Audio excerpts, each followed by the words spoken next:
বঙ্গোপসাগরে সৃষ্ট লঘুচাপের প্রভাবে সারা দেশে ঝরছে বৃষ্টি। টানা না হলেও কিছু সময় পর পর ঝিরে ঝিরে বৃষ্টির কবলে পড়তে হচ্ছে মানুষজনকে। এমন অবস্থায় বেশ কষ্টে পড়েছেন নির্ময়ের মানুষেরা। রিকশা, ভ্যান চালক, হকার সহ জীবন জীবিকার তাগিদে ঘরের বাইরে যারা বেরিয়েছেন তারা কাক ভেজা হয়ে কাজকর্ম করছেন।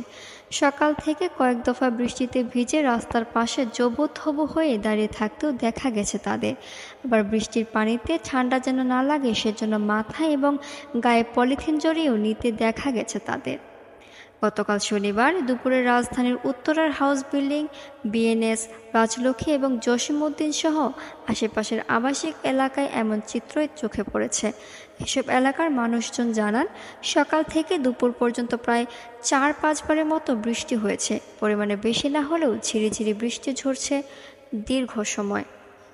সরেজমিনে ঘুরে দেখা যায়, এই বৃষ্টিতে দিনমজুর, রিকশাচালক, ফেরিওয়ালা এবং শ্রমজীবী শ্রেণীর মানুষজনই বেশি দুর্ভোগের শিকার হয়েছেন। এমন পরিস্থিতিতে কাজ চালিয়ে যাওয়ার জন্য পলিথিনই ভরসা করেছেন অনেকে।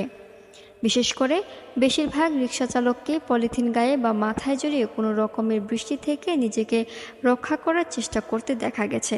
তবে পলিথিন সাময়িকভাবে শরীরকে বৃষ্টি থেকে আড়াল করলেও তাদের সম্পূর্ণভাবে সুরক্ষা পাননি কেউই। বৃষ্টির তীব্রতায় পলিথিন ভেদ করেই পানি ঢুকে ভিজছে অধিকাংশর কাপড়চোপড়। এসব রিকশাচালক বলেছেন, বৃষ্টি বা রোদ সব আবহাওয়াতেই জীবিকার তাগিদে বাইরে বের হতে হয়।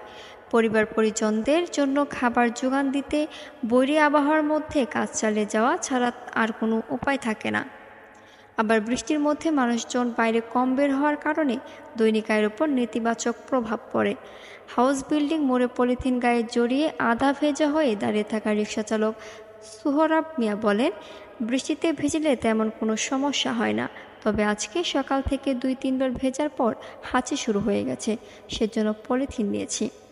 সবাইকে ধন্যবাদ জানিয়ে এখানেই বিদায় নিচ্ছি। আল্লাহ হাফিজ।